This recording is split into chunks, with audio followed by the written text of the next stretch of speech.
সৃষ্টি স্থিতি প্ৰলয় সংঘটিত কৰে সেইজন পূৰ্ণকৃষ্ণ প্ৰভু ভগৱন্তক এটি চুলুকেৰে আমি প্ৰণাম জনাব বিচাৰিছোঁ।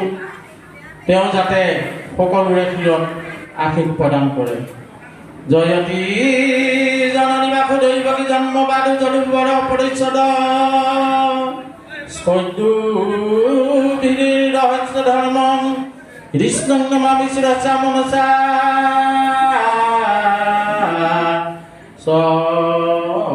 ভক্তা কৃষ্ণং নমামি শিৰসা মনসা সেইজন পূৰ্ণকৃষ্ণ প্ৰভু ভগৱন্তই সকলোৰে শিৰত আশীষ প্ৰদান কৰক। আমি জয় জয়তে তাকেই কামনা কৰিলোঁ। ভক্তবান বৈষ্ণৱবৃন্দ তথা পৰিচালনা সমিতিৰ নিৰ্দেশক্ৰমে আমালোকেও যেনে আজি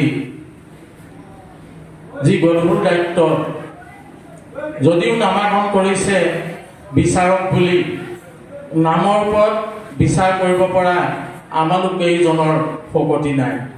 কেলেই শাস্ত্ৰটো কৈছে অ ব্ৰহ্মাই জপে চতুৰ্মুখে এ হৰি নাম, অ শিৱই জপে পঞ্চমুখে এ হৰি নাম, অ নাৰদ বজাই বিনা সুৰে এ হৰি নাম। স্বয়ং ব্ৰহ্মা শিৱ আদি কৰি দেৱতাসকলেও নামৰ মহিমা কৈ শেষ কৰিব নোৱাৰে। গতিকে আমালোক মনুষ্যমতীয়ে আমি নামৰ ওপৰত নিৰ্ণয় কৰিব পৰা আমাৰ ক্ষমতা নাই। তথাপিও সদৌ ৰাইজৰ নিমন্ত্ৰণ তথা পৰিচালনা সমিতিৰ সদস্যসকলৰ নিমন্ত্ৰণ ক্ৰমে আমি আজি দিনটো যি পালোঁ তাকেই প্ৰথমতে এটি দিহা নামেৰে অনুভৱটি ক'ব বিচাৰিছোঁ। ঐ আহি পালো সন্তৰ সমাজ বহি পালো না, ঐ শুনি পালো কৃষ্ণৰ কথাই অমৃত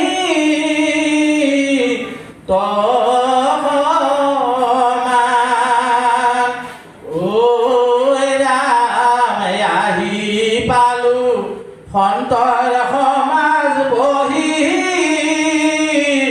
পালো না, ঐ শুনি পালো কৃষ্ণৰ কথাই অমৃত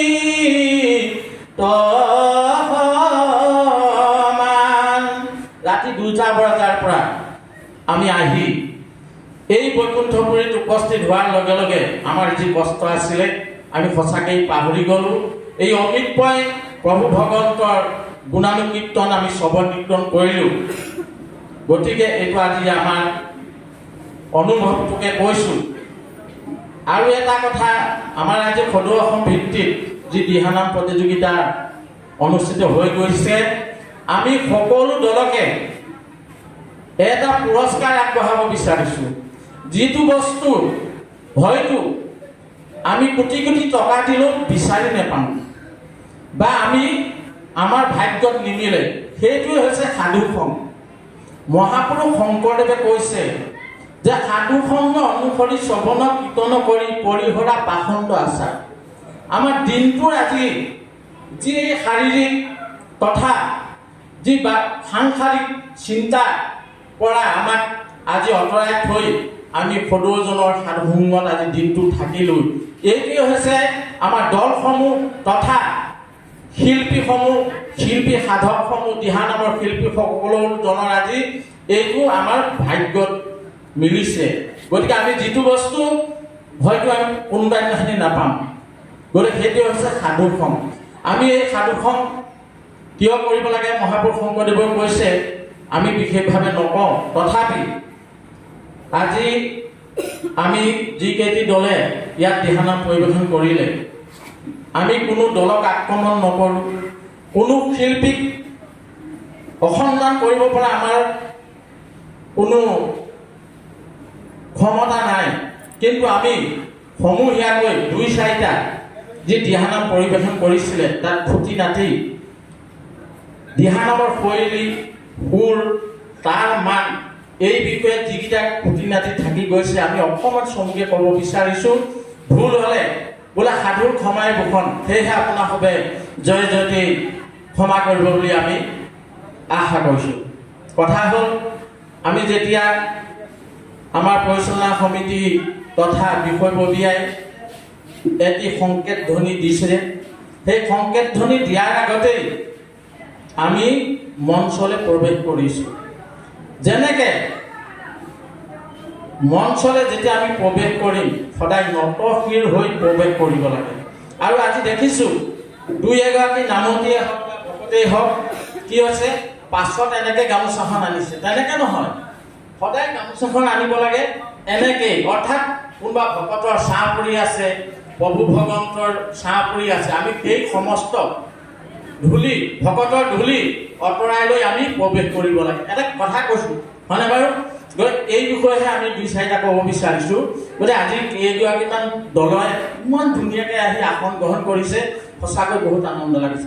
কিন্তু তাৰ ভিতৰতে 2-কেইগৰাকী মানে এনেকৈ আহিছে, আমি ভয়ে আগৈ গছকেই গ'লোঁ, ভগৱন্তৰ ছাঁই হওক ভকতৰ ছাঁই হওক, নহ'লে বাৰু গছকেই গ'লোঁ বুলি এনেকৈ অনা আমাৰ কোনো অৰ্থ নাই। আমি সদায় এনেকৈ যাব লাগে। গতিকে এনেকৈ আহি আমি আসনখন চৰ্চন কৰিলোঁ।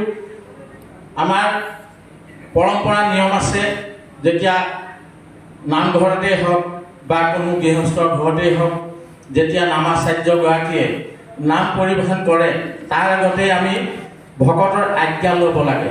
আমাক সকলোৱে জানে আজ্ঞাপৰ ভক্তি, আজ্ঞা নহ'লে কাৰ শক্তি। গতিকে আমি আজ্ঞা এইটো কাৰণে ল'ব লাগে, আমাৰ যি মইমতালী ভাৱ আছে সেই সমস্ত আমি সেইখিনিতে ত্যাগ কৰিব লাগে। সদায় আমি সৰু হৈ কৰ্ম কৰিব লাগে। সেইকাৰণে আমি নাম গাওঁতেই হওক পাঠ কৰিবলৈ যাওঁতেই হওক আমি ভকতৰ আজ্ঞা ল'ব লাগে। ঠিক আমি আহিলোঁ, আহি ভকতসকল 2 লাইনত বহিলে, বহি সেইখিনিতে তেওঁলোক বহাৰ পিছত আমি মূল নামতীগৰাকীয়ে আসন গ্ৰহণ কৰিব লাগে। কিন্তু আজি দেখিছোঁ নামতীগৰাকী প্ৰথমতে আহি 2-এটা দলৰ কোনো দলক আমি আক্ৰমণ কৰা নাই, 2-এটা দলৰ নামতীয়ে দলপতিয়ে প্ৰথমতে আসন লৈছে, তাৰপিছতে ভকতসকলে লৈছে। কিন্তু সেইটো পৰম্পৰা নিয়ম নহয়। কেলৈ আমাৰ বাৎসৰিক কৰ্মবিলাকত আমি দেখিছোঁ ঠেকি শিকে দেখি শিকে। গতিকে আমি দেখিছোঁ ঠেকিও শিকিছোঁ বিভিন্ন পৰিৱেশত। গতিকে সদায় নামষাৰ গাবলৈ হ'লে যেনেকৈ ভকতে আজ্ঞা লয়, আইসকলেও তেনেকৈ আজ্ঞা ল'ব লাগে, লৈ বহিব লাগে। আৰু বহি সেইখিনিতে যেতিয়া আমি গুৰু স্মৰণ কৰোঁ, অৱশ্যে আমি কেইবাটা অনুষ্ঠানটো তেনেকৈ কৈছোঁ কেনেকৈ গুৰু স্মৰণ কৰিব লাগে। আজি বিশেষ নকওঁ, সময়ৰ প্ৰতি লক্ষ্য ৰাখি আমি খুব চমু কৰিম।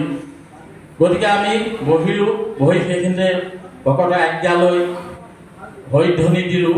2-4টা আজি দলে দেখিছোঁ যে প্ৰথমতে নামতীগৰাকীয়ে যিটো স্কেলত কৃষ্ণ হৰি সহ যিটো দল মানে অৰ্থাৎ দলীয় ঐক্যই সেইটো স্কেলত মাতিব পৰা নাই। তাৰ কাৰণে কি হৈছে বেকুৰীয়া হৈছে। পাইছিলে নে বাৰু কেইটামান দলে তেনেকুৱা কৰিছে। গতিকে আমি সেই পৰিকল্পনাটো কেতিয়া কৰিব লাগিব? আমি শিকি থাকোঁতেই সেইটো আমি কোনটো স্কেলত গালে দলীয় ঐক্য আমাক সহায় কৰিব পাৰিব। গতিকে আমি সেইটো কথা সদায় লক্ষ্য ৰাখিব লাগিব। আৰু লক্ষ্য ৰাখিব লাগিব, নাম আৰম্ভ কৰিলোঁ, গুৰুক স্মৰণ কৰিলোঁ। গুৰুক স্মৰণ কৰোঁতেও 2-এগৰাকীয়ে দেখিছোঁ আজি দৰ্শকসকলে চাই আছে, বুজিছানে? গুৰুক স্মৰণ কৰোঁতে সদায় একদম ভক্তি ভাৱটো আমি অন্তৰ ৰাখিব লাগিব। অকল পোচাকটো পিন্ধিলেই নামতি নহয়, কথাটো কৈছোঁ। পোচাকটো পিন্ধিলেই চেলেং কাপোৰখন ল'লে আমি নামতি নহয়। নামতি কেতিয়া হ'ব? আমাৰ মুখৰ যিটো অৱয়ব, এই অৱয়ৱটোত ভক্তি ভাৱটো প্ৰকাশ পাব লাগিব। ভক্তি ভাৱটো আমি যেতিয়া অসুৰৰ বচনতা ক'বলৈ যাওঁ তেতিয়া আমাৰ মুদ্ৰা, মুখৰ অৱয়ব, চকুৰ যি মুদ্ৰা, এইটো কি হ'ব? আখৰিক হ'ব। কিন্তু আমি পূৰ্ণ কৃষ্ণ প্ৰভু ভগৱন্তক যেতিয়া স্মৰণ কৰিবলৈ যাম, এই আমাৰ অন্তৰত ভক্তি ভাৱটো আমাক সদায় দৰকাৰ।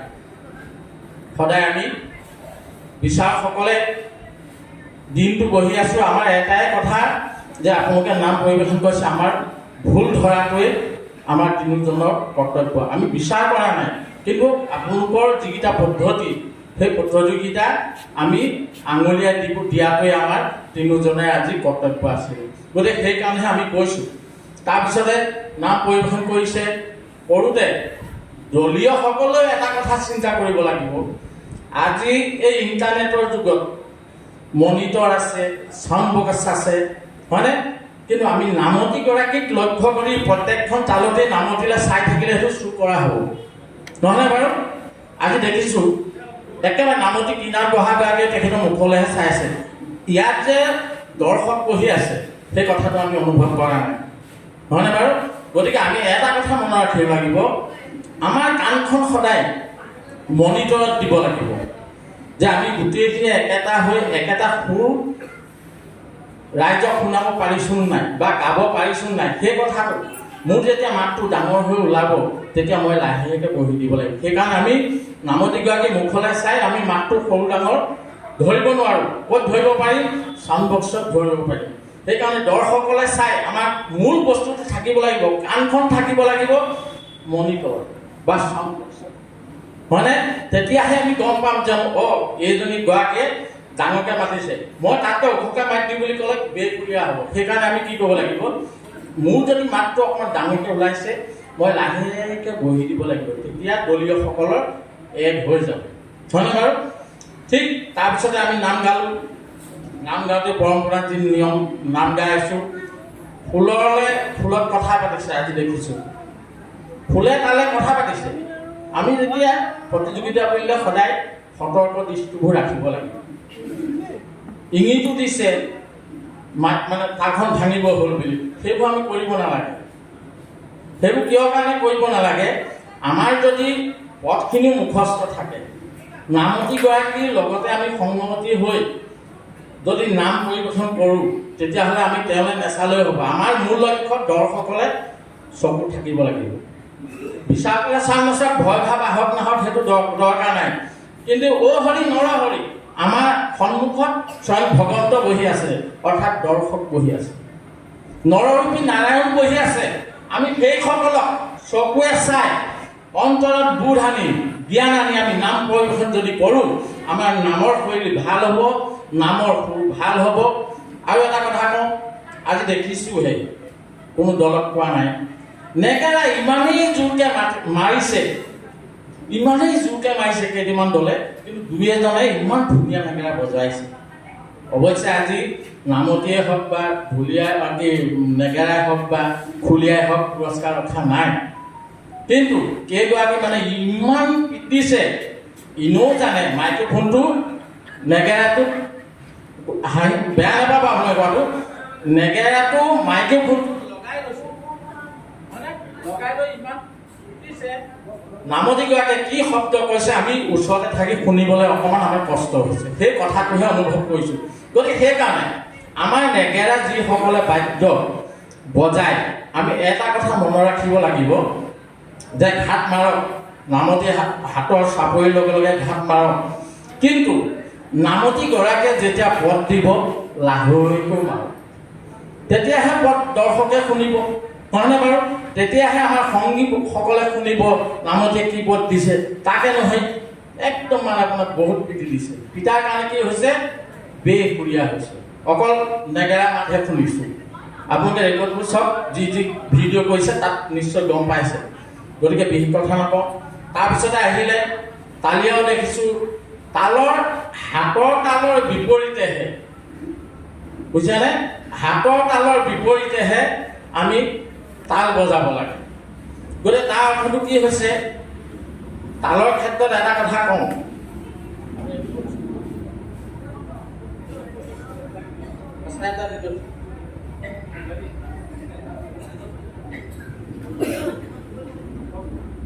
দেখাই দিম দেই, বেয়া নাপাব, দেখাই দিম।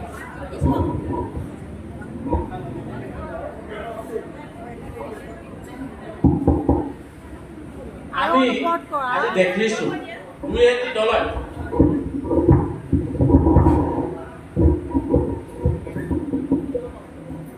আক্ৰমণ কৰা নাই দেই, মাফ কৰিব, দুই অতি দেৱাই দেখিছোঁ আমাৰ শাস্ত্ৰটো কৈছে সমানে সমানে কৰিবা কাজ, হাৰিলে জিকিলে নাই লাজ। আমি তাত লাজ পোৱাৰ কথা নাথাকে। গতিকে দেখিছোঁ প্ৰথমতেই যেতিয়া বিলম্বলৈ বজাইছে, দিহানামত 3খন লৈ আছে। আপোনালোক সকলোৱে জানে আজিকালি কাৰণ বিভিন্ন চেনেলত বা বিভিন্ন হেৰিয়ত আমাৰ দিহানামৰ ওপৰত বিতৰ্কও হৈ আছে, বস্তুবিলাকো পাই আছে। আৰু এটা কথা এইখিনিতে কওঁ, অসমৰ ইটো চুকৰ পৰা সিটো চুকলৈকে দিহানামৰ যি প্ৰভাৱ পৰিছে সঁচাকেই ভাবিবলগীয়া হৈছে। কিন্তু একেবাৰে মানে দিহানামৰ ওপৰত যি বিতৰ্কৰ সৃষ্টি হৈছে এই দিহানামতে হৈছে।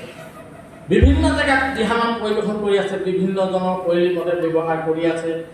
2013 চনত ডক্টৰ পীতাম্বৰদেৱ গোস্বামীদেৱে, অকণমান ক'ব খুজিছোঁ দেই, পীতাম্বৰদেৱ গোস্বামীদেৱে শ্ৰী শ্ৰী আউনীআটী সত্ৰৰ তেখেতৰ মুখ্য পৃষ্ঠপোষকতাত অসমৰ বিভিন্নজন গুণী জ্ঞানী ব্যক্তি লৈ এখনি দিহানামৰ নিয়মাৱলী প্ৰস্তুত কৰিছিলে।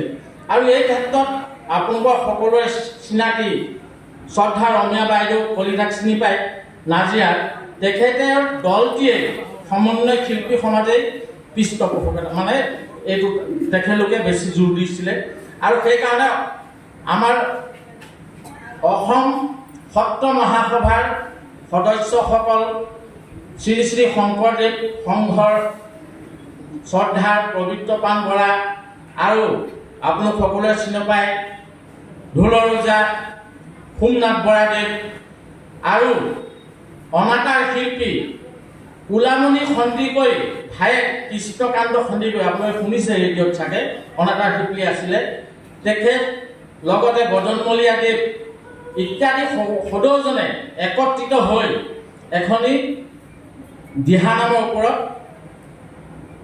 সৰুকৈ পুস্তিকা প্ৰকাশ কৰিছিলে। কিন্তু এতিয়া অসমৰ গোবিন খাউণ্ডকে আদি কৰি এটি মানে অসমৰ দিহানাম মঞ্চ বুলি এটি গোট ওলাইছে। আমিও তাতো আছোঁ, তেখেতলোকৰ কেন্দ্ৰীয় কমিটিটো আমি আছোঁ। আৰু ইতিমধ্যে আপোনালোকে দিহানামৰ ওপৰত নিয়মবিলাক সেই অনুষ্ঠানটোৰ পৰা পাব, আৰু যদি বিচাৰে আমাৰ সত্ৰ অনুষ্ঠানটো পাব। গতিকে দিহানামত বহুত বিতৰ্ক আছে, বহুত বিতৰ্ক এইটো কাৰণে আছে, আমাৰ শৈলীসমূহ বিভিন্ন জেগাই জেগাই নিমিলাৰ কাৰণে এক হ'বৰ কাৰণে সদৌখন ভিত্তিত দিহানাম মঞ্চ বুলি এভাগ এতিয়া ওলাইছে, হয়তো বিভিন্ন জেগাই জেগাই পুস্তিকা পাব। আৰু তাৰপিছত আমি কি কৰিলোঁ, দিহানাম গাই আছোঁ, ইংগিতো দি আছোঁ ইগৰাকীয়ে সিগৰাকীয়ে। যেতিয়া আমি তালখন মাৰিব খুজিছোঁ, হাতখন একেঠাইতে থৈ তাল বজাইছোঁ, বুজিছেনে? হাতখন একেঠাইতে থৈ আমি মধ্যময় আকৌ 3 চাপত একেখন হাতী মধ্যময় 3 চাপৰ মাৰিলোঁ, বুজিছেনে? কিন্তু একেবাৰে যেতিয়া দুটলৈতো তেনেকৈ মাৰিলোঁ, কিন্তু বিলম্বলৈ আমি হাতখন, এইখন হাত ইয়াতে ৰখাইছোঁ। আপোনালোকে এটা কথা প্ৰমাণ কৰি চাওক যে এই দুইটা হাত যদি সমানে আনো, ইয়াৰ বায়ুখিনি যদি সংকুচিত হয়, একেলগ হয়, তেতিয়া শব্দটো কি হ'ব, ডাঙৰকৈ ওলাব। প্ৰমাণ কৰি চাওক আপোনালোকে। এখন হাতত এনেকৈ লৈ মাৰি চাওক, কিন্তু দুইটা হাতে এনেকৈ লৈ মাৰি চাওক, কোনটো সুচল, হয়নে? গতিকে সেইকাৰণে দেখিছোঁ, আজি দেখাৰ কাৰণেহে কৈছোঁ, ভুল বুলি আমি ক'ব খোজা নাই। কিন্তু এটা কথাৰ কাৰণে ভুল বুলি ক'ব খুজিছোঁ, বুজিছেনে? কাৰণ যিসকলে তাল বজায় সেইসকলে হয়তো অনুভৱ কৰিব, এপাত তাল যদি মাটিত থৈ এপাত ওপৰৰ পৰা দিয়ে, তেতিয়া কি হ'ব, সেই মাতটো সি ভালকৈ নোলায়। চাইছে নাই ক'ব নোৱাৰোঁ, বৰ তালেই হওক সৰু তালেই হওক, এপাত যদি মাটিত থৈ আপুনি মাৰি দিয়ে, ঠেক ঠেকহে উঠিব, ঠেং ঠেং নুঠে। তালৰ যিটো জংকাৰ, সেই জংকাৰটো নুঠে, নহ'লে বাৰু আমাৰ আচাৰ্য সকলো জানে, বা ইয়াত আজি যিসকলে তাল বজাইছে, সেই দুইখন হাতেৰে যদি সমানে তালযোৰ বজায়, মাতটো বৰ সুন্দৰকৈ ওলায়। ঠিক আমাৰ হাত চাপৰিৰ ক্ষেত্ৰতো তেনেকুৱা।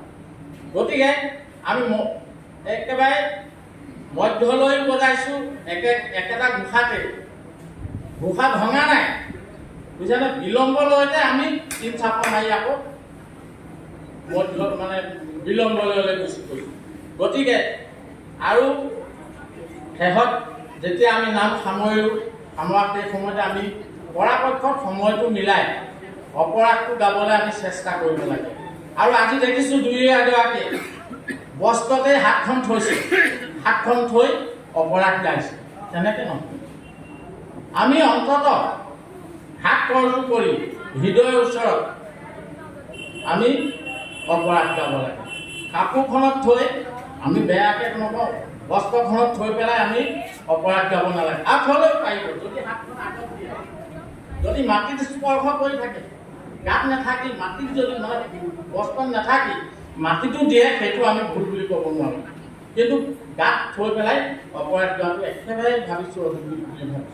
বিশেষ কথা নকওঁ, আমাৰ ভাতৃ প্ৰতিম আছে জিন্তু, আৰু লগতে আমাৰ এখেত ভূঞা ডাঙৰীয়াও আছে। আপোনালোকক এই দিহানামৰ বিষয়ে লৈ ক'ব। তথাপিতো আমি ইয়াকে কৈ আজি দিনটো যদি আমি ইয়াকে ক'বলৈ যাওঁতে কোনোবাখিনিত যদি দুখাটো হৈছিলে, সকলো দুখ আপোনাসৱে ক্ষমা কৰিব বুলি আশা ৰাখি আমাৰ সমূহ বক্তব্য আমি ইমানতেই সামৰণি মাৰিলোঁ। কৃষ্ণ।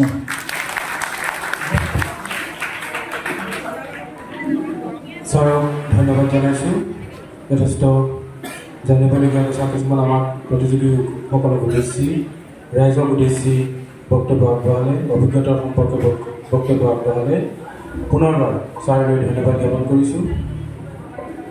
আমাৰ মাজত উপস্থিত আছে সুদূৰ যোৰহাটৰ পৰা অহা শ্ৰদ্ধাৰ জিন্তু গগৈ ডাঙৰীয়া।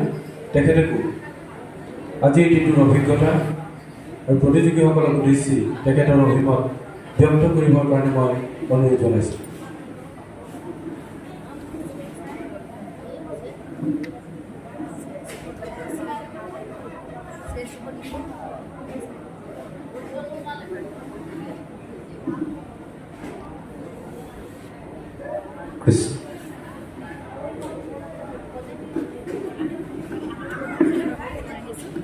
অবসর জীবন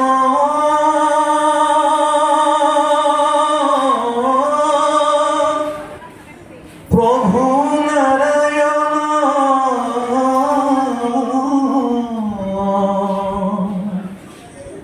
গোপিনীর প্রাণ ধন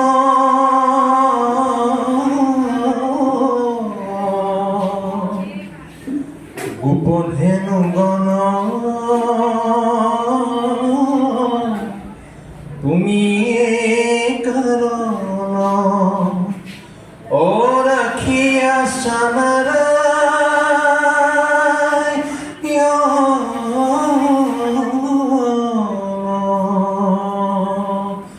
ও রাখিয়া সানারায়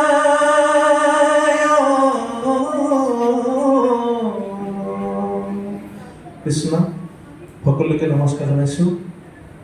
যিজনা পৰম ব্ৰহ্মই সহস্ৰ জীৱনৰ পৰা ভক্ত প্ৰহ্লাদক উদ্ধাৰ কৰিছিল, যিজনা পৰম ব্ৰহ্মই গ্ৰাহৰ মুখৰ পৰা গজেন্দ্ৰক উদ্ধাৰ কৰিছিল, আৰু যিজনা পৰম ব্ৰহ্মই লীলাকৰ চলেৰে ব্ৰজবাসীক বিভিন্ন সংঘাতৰ পৰা বিভিন্ন সমস্যাৰ পৰা উদ্ধাৰ কৰিছিলে, সেইজনা পৰম ব্ৰহ্মৰ ৰাতুল বৰ্ষলৈ প্ৰত্যেকতেই সমস্তজনৰ সৰ্বপ্ৰকাৰৰ কল্যাণৰ অৰ্থে বেদময় বাণীয়ে প্ৰাৰ্থনা জনা হৈছে। সৰ্বে ভৱন্তু সুখিনঃ সৰ্বে সন্তু নিৰাময়ঃ সৰ্বে ভদ্ৰাণি পশ্যন্তি মা কশ্চিৎ দুঃখভাগ্ ভৱেৎ মা কশ্চিৎ দুঃখভাগ্ ভৱেৎ। দ্বিতীয়তে স্বৰ্গদূৰ চুকাফাৰ বৰ্ষমত যিজনা মহান নায়কে উশৃংখল সমাজখনক শৃংখলিত ৰূপত সীমাবদ্ধতাৰে বান্ধ খুৱাই একতাৰ এনাজৰীৰে লোক সংস্কৃতিৰ সুন্দৰ সুন্দৰ উপাদানবিলাকেৰে আমাৰ সংস্কৃতিৰ মেটমৰা ভঁৰাল চহকী কৰি থৈ আমাক আধ্যাত্মিকতাৰ যি পথ দেখুৱাই থৈ গ'ল, সেইজনা পৰম গুৰু শ্ৰীমন্ত শংকৰদেৱ আৰু তেৰাৰ পৰম শিষ্য মাধৱ পুৰুষৰ ৰাতুল মৰ্চলৈ সেৱা ভাজনে আমি অপকতে সেৱা জনোৱা হৈছে। ঐতিহাসিক এই ডিগবৈ অঞ্চলৰ আজি গুৰুজনাৰ 576তম জন্ম জয়ন্তীৰ লগত সংগতি ৰাখি অবিৰতভাৱে যোৱা 25 ছেপ্টেম্বৰৰ পৰা 25 আগষ্টৰ পৰা অবিৰতভাৱে যি কাৰ্যসূচী ৰূপায়িত হৈ আহিছে আৰু আজি আহি এই প্ৰতিযোগিতা বিভাগৰ এটা মূল আকৰ্ষণৰ কেন্দ্ৰবিন্দু দিহানাম প্ৰতিযোগিতাৰ এই পবিত্ৰ বাকৰিত পবিত্ৰ নামঘৰৰ সমীপতে থকা স্থায়ী প্ৰেক্ষাগৃহৰ এই পবিত্ৰ অনুষ্ঠানত উপস্থিত থকা আজি প্ৰতিযোগিতাৰ মোৰ সৈতে সন্মানীয় বিচাৰকৰ আসন অলংকৃত কৰা সন্মানীয় বিচাৰকদ্বয়, সন্মুখৰ মৰ্যাদাপূৰ্ণ আসনত উপবিষ্ট হৈ থকা পিতৃতুল্য জ্যেষ্ঠসকল, গংগাৰ পৰা আইমাতৃসকল, যুৱক যুৱতীসকল আৰু আজিৰ প্ৰতিযোগিতাখনি সাফল্যমণ্ডিত কৰিবৰ কাৰণে অসমৰ বিভিন্ন স্থানৰ পৰা এই স্থানলৈ ধাৱমান হৈ অহা প্ৰতিযোগিতাখনত অংশগ্ৰহণ কৰা সন্মানীয় প্ৰতিযোগী দলসমূহ আৰু এই সুন্দৰ অনুষ্ঠানটি এনেদৰে অধিক সুন্দৰকৈ সজাবলৈ যিসকল কাৰ্যকৰ্তাই অহোপুৰুষাৰ্থ কৰি আহিছে সেই উদ্যোক্তা সমিতিৰ সন্মানীয় সভাপতি সম্পাদক প্ৰমুখ্যে বিভিন্ন দায়িত্বত থকা বিষয়ববীয়াসকল সকলোকে আমি আমাৰ তৰফৰ পৰা সশ্ৰদ্ধ সেৱা আৰু মান্যনখাৰে শ্ৰদ্ধা ভক্তি পৰম শুভেচ্ছা জ্ঞাপন কৰিছোঁ। প্ৰথমতেই ধন্যবাদ আৰু কৃতজ্ঞতা জনাইছোঁ এনে এটি সুন্দৰ অনুষ্ঠানত আমাক একাত্ম হ'বলৈ, আপোনালোকৰ লগত ভগৱানৰ গুণানুকীৰ্তন কৰি আমাক আপোনালোকৰ লগত সম্পৃক্ত হ'বলৈ যিকোনো সুবিধা প্ৰদান কৰিলে তাৰ কাৰণে মই উদ্যোক্তা মণ্ডলীলৈ আমাৰ অন্তৰৰ গভীৰ কোণৰ পৰা ধন্যবাদ আৰু কৃতজ্ঞতা জনাইছোঁ। আপোনালোকৰ এই মৰম আমি আজীৱন মনত ৰাখিবলৈ প্ৰয়াস কৰিম। দিহানামৰ প্ৰতিযোগিতা আমাৰ সন্মানীয় বিচাৰক অনিল লতা ডাঙৰীয়াই এটা কথা কৈ গ'ল যে নামৰ বিচাৰ কৰাৰ ধৃষ্টতাটো আমাৰ নাই আৰু যোগ্যতা আছে বুলি আমি নাভাবোঁ। ভগৱানৰ গুণনাম বিচাৰ কৰাৰ সঁচাকৈ আমাৰ সাহসো নাই, কিন্তু আমি আনুষ্ঠানিকভাৱে আপোনালোকৰ অনুমতি সাপেক্ষে আপোনালোকৰ আজ্ঞা লৈ আমি মাত্ৰ বিচাৰকৰ আসনত অধিষ্ঠিত হৈছোঁ। বিচাৰকৰ প্ৰকৃতাৰ্থত বিচাৰকৰ আসনত আপোনালোক দৰ্শকসকলেই আছে, কাৰণ আপোনালোকে চাব আমাৰ বিচাৰত যদি অকণো কুটি ৰৈ যোৱা নাই, আমি এইটো নকওঁ যে আমিও মানুহ, আমাৰো দৃষ্টি আপোনালোকৰ দৃষ্টিৰ লগত একে নহ'ব পাৰে। আমি তিনিওজনে বিচাৰ কৰি যিটো ফলাফল আজি উলিয়াম, আপোনালোকে যদি পুংখানুপুংখভাৱে ইয়াতে চাই আছে, আপোনালোকে চাব আপোনালোকৰ লগত হুবহু প্ৰায় মিলি গৈছে। আপোনালোকে যিকেইটা দলৰ কথা ভাবি আছে, যদি প্ৰথমৰ পৰা শেষলৈকে চাইছে, চাব আপোনালোকে শেষত আপোনালোকে ভাবি থকা দলকেইটাই কিন্তু পুৰস্কাৰ পাবলৈ সক্ষম হৈছে। পাৰ্থক্য মাত্ৰ এটাই থাকিব যে আপোনালোকে দৰ্শকৰ দৃষ্টিৰে চাইছে, আমি বিচাৰকৰ দৃষ্টিৰে কাগজ কলম লৈ চাইছোঁ। প্ৰতিযোগিতাৰ থলীলৈ দল এটি সোমাই অহাৰ লগে লগে আমি তেওঁলোকৰ কাৰণে নিৰ্দিষ্ট কৰি থোৱা সম্পূৰ্ণ নম্বৰ আমি প্ৰথমতেই তেওঁলোকক প্ৰদান কৰা হয়। পাছত আমাৰ হেণ্ড দৃষ্টি ক'ত থাকিব, আমি প্ৰদান কৰি থোৱা সেই নম্বৰটোৰ পৰা আমি কি ধৰণে নম্বৰ আমি কমাব পাৰোঁ। আপোনালোকৰ দৃষ্টি থাকিব ভালখিনিত, আমাৰ দৃষ্টি থাকিব ভুলখিনিত। পাৰ্থক্য মাত্ৰ সিমানেই। তৎসত্ত্বেও কিন্তু শেষত চাব ৰিজাল্টটো কিন্তু আপোনালোকে ভবাৰ ধৰণে হৈছে। যি কি নহওক, দুআষাৰ বক্তব্য যদি ৰাখিবলৈ কোৱা হ'ল, ক্ষমা কৰিব।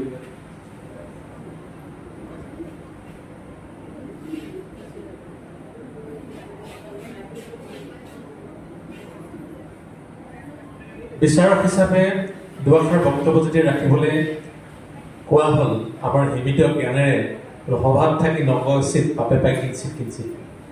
দিহানামৰ ক্ষেত্ৰখন ইমান এখন বিশাল সাগৰ সদৃশ, মহাসাগৰ সদৃশ।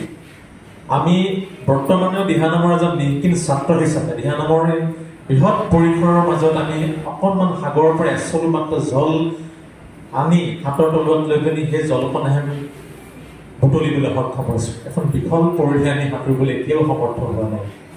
তাৰ মাজতে আমি আজি সুদীৰ্ঘ প্ৰায় 25টা বছৰে দিহানামৰ ক্ষেত্ৰখনৰ লগত প্ৰত্যক্ষভাৱে বা হওক বা পৰোক্ষভাৱে হওক এই ক্ষেত্ৰখনত সম্পৃক্ত হৈ থাকি আমি যিখিনি কথা দেখি আহিছোঁ, সেই দেখা কথাখিনি কিন্তু দেখি অহা কথাখিনি, দিহানামৰ ইতিহাসখিনি, দিহানামৰ চৰিত্ৰগত বৈশিষ্ট্যখিনি বৰ্তমানে প্ৰতিযোগিতাৰ ক্ষেত্ৰখনে কিন্তু অকণমান কিছু পৰিমাণে ক'ৰবাত যেন জটি পেলাইছে। তেনেকুৱা ভাৱ কেতিয়াবা মনলৈ আহে। কেতিয়াবা ভয় হয়, কেতিয়াবা ভয় হয় এই গুৰু সংস্কৃতিৰ সুন্দৰ উপাদানসমূহ, লোক সংস্কৃতিৰ সুন্দৰ সুন্দৰ উপাদানসমূহ, দিহানামেই হওক, ভাওনাই হওক, এটা সময়ত তাৰ চৰিত্ৰগত বৈশিষ্ট্যবিলাক হেৰুৱাই পেলাব নেকি? তেনেধৰণৰ কেতিয়াবা ভাৱনা আমাৰ মনলৈ নহা নহয়। কাৰণ আমি দেখি আহিছোঁ, আমি আজিকালি ঢেৰ বিভিন্ন জেগাত দিহানামৰ প্ৰতিযোগিতা হয়, ভাওনাৰ প্ৰতিযোগিতা হয়। কালি পৰহিলৈকে এটা দলপতি হৈ দিহানাম পৰিৱেশন কৰি থকাৰ পাছত তাৰ দুমাহৰ পাছত আমি দেখা পাওঁ সেই দলপতিগৰাকীয়ে কোনোবা এখন প্ৰতিযোগিতাত বিচাৰকৰ স্থান অলংকৃত কৰিছে। প্ৰকৃতাৰ্থত তেখেতে দলটোত নামখৰ পুৰস্কাৰ পাবৰ কাৰণে অধ্যসন কৰিয়েই বিচাৰকৰ আসনত বহিছে, দিহানামৰ ঐতিহ্যটো অকণমান অধ্যয়ন কৰি লৈছে। সেইখিনি কিন্তু অকণমান আমি দলসমূহে অকণমান অনুধাৱন কৰাৰ প্ৰয়োজনীয়তা আছে। কাৰণ আমি দিহানামৰ ঐতিহ্যটো আমি জানিব লাগিব, অকণমান হ'লেও জানিব লাগিব। আমাৰ সৌভাগ্য হৈছিলে, আমাৰ বন্ধু, আমাৰ একেবাৰে বাল্য বন্ধু, আপোনালোকৰ সকলোৰে চিনাকি, সকলোৱে মৰমৰ কমলা গগৈক আপোনালোকে সকলোৱে চিনি পায়।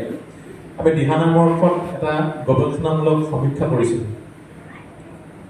সমীক্ষাৰ কালছোৱাত আমি দেখা পাইছিলোঁ যে বৰ্তমান পৰিৱেশন হৈ থকা দিহানামৰ লগত সংগত কৰা বাদ্যবিলাক, দিহানামৰ শৈলীবিলাক সেই তেতিয়াৰ পৰম্পৰাৰ লগত কিন্তু অকণমান তফাত আহি গৈছে মাজে মাজে।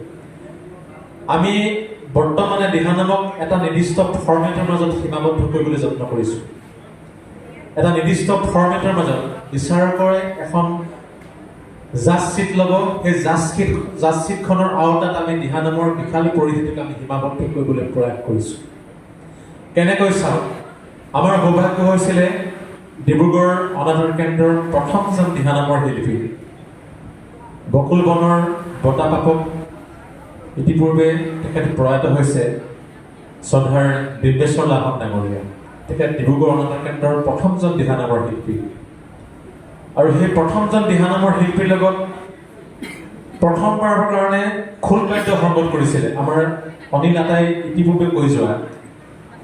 সেই সময়ৰ অন্য এজন অৱতাৰ শিল্পী কলামণি সন্দিকৈ ডাঙৰীয়া।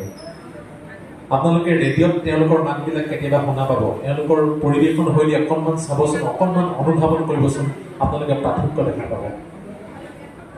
আমি প্ৰতিযোগিতাত মূল্যাংকন যে কৰিছোঁ, এই প্ৰতিযোগিতাত মূল্যাংকন কৰিবৰ কাৰণে আমি নিয়মবিলাক ক'ৰ পৰা নিৰ্ধাৰণ কৰিছোঁ? প্ৰতিযোগিতাৰ কাৰণে পৃথককৈ কোনো নিয়ম নাই। আমি এই নিয়মবিলাক ক'ৰ পৰা আনিছোঁ? আমি প্ৰকৃতাৰ্থত দিহানাম ক'ত পৰিৱেশন হয়, দিহানামৰ সেই প্ৰকৃত থলীখনৰ পৰা আনিছোঁ। দিহানাম ক'ত পৰিৱেশন হয়? আপোনালোকৰ ইয়াতে ৰাজহুৱা বৰসভা হয়, বৰসভাত আপোনালোকে দিহানাম পৰিৱেশন কৰে। ব্যক্তিগতভাৱে কোনোবাই ভাওনা সবাহ কৰে, ভাওনা সবাহৰ দিনৰ কাৰ্যসূচীত দিহানাম পৰিৱেশন হয়। মৃতকৰ কৰ্মত কেতিয়াবা দিহানাম পৰিৱেশন হয়, ঠায়ে ঠায়ে দিহানাম পৰিৱেশন নহয়। মৃতকৰ কৰ্মত মাক দেউতাক ঢুকালে বা পৰিয়ালৰ জ্যেষ্ঠজন কোনোবা পৰগামী হ'লে তেওঁলোকৰ আত্মাৰ সৎগতি অৰ্থে নামৰ মাজতে, নামৰ লগতে এটা অংশ দিহানামো পৰিৱেশন কৰা হয়। বা বৰসবাহ কাৰ্যসূচী যদি কাৰোবাৰ গৃহত মাংগলিক অনুষ্ঠান অনুষ্ঠিত কৰে, তেতিয়াহ'লে তাতো দিহানামটো সংযোজিত কৰা হয়। এই নিৰ্দিষ্ট জেগাবিলাকত এই সকামী সেই থলীখনত দিহানামটো কেনেধৰণে পৰিৱেশন কৰা হয়? আমি সকামখনলৈ যাওঁচোন, আমি প্ৰতিযোগিতা থলীখন বাদ দি দিওঁ। আমি সকামৰ গৃহখনলৈ যাওঁ, আমি নামঘৰৰ মজিয়ালৈ গুচি যাওঁ। তাত কি কৰা হয়? আমি দিহানাম পৰিৱেশন কৰা আমি কেইটামান দফা ৰাখিছোঁ। দল এটা সোমাই আহোঁতে আমি উপস্থাপন বুলি এটা দফা ৰাখিছোঁ। উপস্থাপনটোত কি কি কথাবিলাক চাওঁ আমি? সুন্দৰকৈ আধ্যাত্মিকতাৰ দল এটা সোমাই আহিছে নাই, সোমাই আহি পিনি তেওঁলোকে ভকতলৈ ৰাইজলৈ সেৱা কৰিছে নাই, কৰাৰ পাছত তেওঁলোকে আসন গ্ৰহণ কৰিবলৈ যাব। আসনখন তেওঁলোকে কেনেকৈ গ্ৰহণ কৰিব? আমাৰ আটাই কৈছে আসনখন গ্ৰহণ কৰাৰ প্ৰাক মুহূৰ্তত আমি এটা কথা চাব লাগিব, দলপতিজন কেতিয়া বহিব, সংগীসকল কেতিয়া বহিব। দলবিলাকে অকণমান চাব দেই। মই কিন্তু সাজি কোৱা কথা নহয়, ক'ৰবাৰ পৰা মই নিয়মাৱলী চাই পিনি কোৱা কথা নহয়। একেবাৰে সকাম খাই খাই আজি 45টা বছৰ পাৰ কৰিছোঁ, প্ৰায় 10 বছৰ বয়সৰ পৰা দিহানামৰ লগত জড়িত হৈ আছোঁ অকণ অকণকৈ। সেই সকামী জেগাডোখৰৰ পৰাহে মই আপোনালোকক কৈ আছোঁ। ভকতসকলে সুন্দৰকৈ দুই শাৰীয়ে নাম ল'বৰ কাৰণে বহিলে। তাৰ পাছত যিজনক নামাচাৰ্য নিৰ্ধাৰণ কৰা হ'ল, সমাজখনৰ এজন নামাচাৰ্য নিৰ্ধাৰণ কৰি দিয়ে, আজি নামষাৰ আগ ধৰিব আমাৰ গগৈ বাবে বা আমাৰ শইকীয়া বাবে বা আমাৰ দত্ত বাবে। ৰাইজে ভকতসকলে নিৰ্বাচন কৰে। তাৰ পাছত সকলো সংগী বহাৰ পাছত তেখেতে সমাজৰ আজ্ঞা লয় যে প্ৰভুসকল, আমি আপোনালোকৰ আজ্ঞালৈ আজি নামষাৰী আগ ধৰিবলৈ আগবঢ়া হৈছে। আমাৰ ভুল কৰি আপোনালোকে ক্ষমাৰ দৃষ্টি চাই আমাক আশীষ প্ৰদান কৰিব। প্ৰতিযোগিতা আমি সিমানখিনি কৰিবলৈ সুযোগ নাপাওঁ, কিন্তু আমি এটা প্ৰতিকৃতি তাত দেখাব পাৰোঁ যে সকলো সংগী বহাৰ মাত্ৰ এটা মুহূৰ্তৰ পাছত দলপতিজনে আজ্ঞা লৈ বঢ়ক। এইটো যিটো আসন গ্ৰহণৰ কথা, আসন গ্ৰহণ কৰোঁতে আমি আসনখন নিশ্চিতভাৱে আমি আসনখনক সন্মান জনাব লাগিব। আসনখনক আমি আসনভাগ, সেই আসনভাগ এলাপেচা আসন নহয়, এখন গুৰু আসন হয়, য'ত গুৰুজনে বহি হয়তো ভগৱত চিন্তা কৰিছিলে, ভকতসকলৰ লগত আধ্যাত্মিক কথা বতৰা আলোচনা কৰিছিলে, নাম প্ৰসংগ কৰিছিলে। গতিকে সেই আসনভাগত আমি যেতিয়া পঢ়িবলৈ যাম, আমাৰ অকণমান আমি আধ্যাত্মিকতাৰে আমি আসনখনৰ মৰ্যাদাটো বুজি পানি আমি পঢ়িবলৈ যত্ন কৰিব লাগিব। বহু ক্ষেত্ৰত জেগাত দেখা যায় নেগেৰা বাদকজনে নেগেৰাযোৰ লৈ আহে, হয় তেখেতে নেগেৰাযোৰটো ফটককৈ থৈ দিব নোৱাৰে, তেখেতে আসনভাগৰ আগত থ'ব লাগিব। কিন্তু আমি লক্ষ্য কৰিম আমি আসনভাগত ভৰি দি পানি নেগেৰাযোৰৰ কথা কওঁ। সেইখিনি কথা আমি চাবলৈ, আসনভাগক আমি ওলগ ল'ব লাগিব। আসনভাগ ওলগ লৈ আসনখন অকণমান লৰাই লোৱাৰ এটা পৰম্পৰা আছে। চাবচোন, নামাচাৰ্যজনে বহুতে কিন্তু আসনভাগ অকণমান লৰাই লোৱাৰ এটা পৰম্পৰা আছে। সেইটো আমি দেখি থকা কথা, আমি দেখি অহা কথা। তাৰপাছত তেখেতলোক আসনত বহিলে, আসনত বহাৰ পাছত আজ্ঞা ল'ব লাগিব যে আমি সংগীসকল আমি নামষাৰ আমি সংগীসকলৰ পৰা আজ্ঞা লোৱাৰ যিটো পৰম্পৰা, তাৰমানে তেখেতলোকক আচলতে সাজু হ'বৰ কাৰণে এটা দিয়া ইংগিত। তাৰপিছত আমি হৰিধ্বনি কৰিম। হৰিধ্বনি কিন্তু হৰিধ্বনিয়ে হ'ব লাগিব, ধ্বনি হৈছে হৰিধ্বনিটো ধ্বনি হ'ব লাগিব।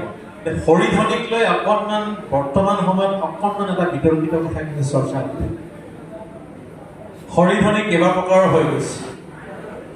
আমি হৰিধ্বনিবিলাক দুই ধৰণে পাইছোঁ। আইসকলে যেতিয়া হৰিধ্বনি কৰে, আইসকলে বা গোপিনীসকলে কৰা হৰিধ্বনিটো অকণমান প্ৰথাটো বেলেগ, আৰু আমাৰ ভকতসকলে যদি হৰিধ্বনি কৰে সেইটো অকণমান সুৰটো বেলেগ। মানে আইসকলে কেনেকৈ কৰে, হৰি এই যে পাক এটা লগাই যায়, হৰি, মানে এই পাক এটা আইসকলে হৰিধ্বনি কৰোঁতে পাক এটা লগাই যায়। কিন্তু আমাৰ ভকতসকলে কৰোঁতে কৃষ্ণ হৰি, এটা অকণমান সুকীয়া হয়নে বাৰু? অকণমান বৈষম্য কিন্তু আছে। কাৰণ আমি মহিলাসকলে দিহানাম কেতিয়াৰ পৰা গাব ল'লে ময়ো একেবাৰে নিশ্চিত নহয়। মহিলাসকলে দিহানাম গোৱাটোৱেই আগতে পৰম্পৰা নাছিলে, কিন্তু মহিলাসকলে দিহানাম গাবলৈ অহাটো আমাৰ জাতিটোৰ কাৰণে সঁচাকৈ শুভ লক্ষণ। কি কাৰণে? কাৰণ আইসকলে যদি আধ্যাত্মিক ক্ষেত্ৰখনত খোজ দিব, আমাৰ গুৰু বদনমলীয়া দেৱে এটা কথা কৈছিল, আমাৰ শিশুসকলক আমি দৰৱ খুৱাব নোৱাৰোঁ, ঔষধ খুৱাব নোৱাৰোঁ। শিশু ল'ৰা ছোৱালীবিলাকৰ যদি জ্বৰ হয় বা তেওঁলোকৰ বিভিন্ন অসুখত ভোগে, তেতিয়া আমি ল'ৰা ছোৱালীবিলাকক আমি দৰৱ বুলি ক'লে তেওঁলোকে নাখাব। আমি তেতিয়া কি বুলি কওঁ, তেওঁলোকক মিঠাই বুলি ক'ম বা আমি গুড় অকণ খোৱা বুলি ক'ম। যাৰ যিটো মিঠাই খোৱাৰ পৰা সামৰ্থ্য থকা মিঠাই খুৱাব। চবেতো হোটেলত মিঠাই আনিব নোৱাৰে, কোনোবাই গুড় অকণ দিব। বা কাৰোবাৰ ঘৰত মই এনেকুৱা হৈছে বিস্কুট নাই, চেনি অকণমানকৈ হাতত দি দিছে, চেলেকি লৰাই খায়। গতিকে আমাৰ সমাজখনত তেনেকুৱা ছবিবিলাক আমাৰ জীৱন্ত। গতিকে আমি এই যে গুড় বুলি কৈ বা মিঠাই বুলি কৈ যে আমি দৰৱ অকণ খুৱাই দিলোঁ, তাৰ ফলটো কিন্তু শিশুটোৱে লাভ কৰিলে। দিহানামৰ বিশাল পৰিধিখনক অকণমান খোজ দিবলৈ যে আইসকলে যত্ন কৰিছে, তাৰ ফলত কি হৈছে, তেওঁলোকে ঘৰখনত এটা আধ্যাত্মিক বাতাবৰণ বিৰাজ কৰিব। শিশুসকলক তেওঁলোকে অকণমান কিঞ্চিত হ'লেও আধ্যাত্মিক জ্ঞানৰ তেওঁলোকে অকণমান চিনাকিটো অকণমান দিব পাৰিব। এইটো আমাৰ কাৰণে জাতিটোৰ কাৰণে ভাল। কাৰণ এতিয়া যুৱ শৃংখলতাই ইমানেই আমাক গ্ৰাস কৰিছে, আমাৰ সমাজবিলাক ইমানেই বিধ্বস্ত হৈছে। কাৰণ পুত্ৰই পিতাক চিনি নাপায়, স্বামীয়ে স্ত্ৰীক চিনি নাপায়, এনেকুৱা ধৰণৰ পৰিৱেশ আপোনালোকে ছ'চিয়েল মিডিয়াত পাই থাকে যে আমুকৰ মানুহগৰাকী শুনিবলৈ বেয়া হ'ল, আমুকৰ লগত গুচি গ'ল, তেওঁৰ 2টা সন্তান, তেওঁৰ 3টা সন্তান। এইবিলাক আজিকালি একেবাৰে সচৰাচৰ ঘটি থকা ঘটনা। গতিকে তেনেকুৱা সাম্প্ৰতিক সময়ত আমাৰ আইসকলে দিহানাম পৰিৱেশন কৰিবলৈ অহাটো আমাৰ সঁচাকৈ গুৰুজনক ধন্যবাদ জনাবলৈ ইমান সুন্দৰভাৱে এনেকুৱা পৰিৱেশ কিবা 500-600 বছৰ আগতেই আমাৰ সমাজখনত হৈ গ'ল। গতিকে আমি আইসকলে নাম গাবলৈ অহাত আমি বেয়া পোৱা নাই, ভাল হৈছে, কিন্তু আমি গোপিনী আৰু মহিলা আৰু পুৰুষৰ কিন্তু আমি অকণমান পাৰ্থক্য ৰাখিব লাগিব। আইসকলে নাম গাবলৈ যদি আহিছে নাই আধ্যাত্মিকতা বজাই ৰাখিব লাগিব। আমি আসন গ্ৰহণৰ কথা পাছত তাৰপাছত আহিলে আমি কি কৰিম? তাৰপিছত চাম আমি সাজ সজ্জাবিলাক চাম। অসংখ্যনি কথা যে মই কৈছোঁ বৈষম্য আমাৰ সমাজখনত আচলতে আমাৰ হিন্দু সমাজখনতহে বৈষম্য বেছিকৈ থাকে। মই নাম কীৰ্তনীয়া, তেখেত ব্ৰাহ্মণীয়া, তেখেত শংকৰ সংঘৰ, এই যে আমি ভাগ ভাগ কৰি পেলালোঁ, এতিয়া কিন্তু আমাক অকণমান আমাৰ জাতিটোক ক'ৰবাত কিন্তু অকণমান কিন্তু আমাক ঠেকা খুৱাইছে। হৰিধনটোৱে আমাৰ সমাজবিলাকত, মই প্ৰতিযোগিতা বাদ দিলোঁ, আমাৰ নামঘৰত আপোনালোকে হৰিধনী কৰে। হৰি আমাৰ যিজন মূল মানে ৰাজমেধি বা আমাৰ যিজন ভকতৰ যিজন মুখ্যজন থাকে তেখেত লগাই দিয়ে, বাকীসকলে হৰি, ৰাম, ৰাম। আকৌ বেলেগ এখন সমাজত আমি দেখা পাইছোঁ হৰি, বাকী কয় ৰাম। এইটো অকণমান কিন্তু বিতৰ্কিত অকণমান কথা এটা আছে। এইটো লিখিত ৰূপত ক'তো পোৱা নাই কাৰণে মই তাৰ ওপৰত একেবাৰে আপোনাক নিশ্চিতভাৱে কৈ দিব নোৱাৰোঁ। কিন্তু কিছুমান নিয়ম স্থানীয়ভাৱেও কিছুমান নিয়ম আচলতে বন্ধা থাকে। গতিকে আমি একেবাৰে ব্যাকৰণিক কৰিবলৈ লওঁতে আমি অকণমান এৰা ধৰাৰ মাজে, কাৰণ সংস্কৃতিটো বহুত দিন সংস্কৃতি অকণমান গৈ থাকোঁতে অকণমান ক'ৰবাত অকণমান ৰহণ লাগিব। কিন্তু আমি লক্ষ্য কৰিব লাগিব যাতে আমাৰ জঁকাটো বিনষ্ট নহয়। আমাৰ মেৰুদণ্ড যাতে একে যিবিলাক আছিলে, জঁকাটো যিটো আছিলে আমি তাক জঁকাটো আমি হাত দিব লাগিব। আমি চোলাটো বা আমাৰ চেলেংখন আমি আজি এইটো লৈছোঁ, কাইলৈ ৰঙা ফুল লওঁ, কিন্তু আমাৰ জঁকাটো আমি একেই ৰাখিবলৈ যত্ন কৰিব লাগিব।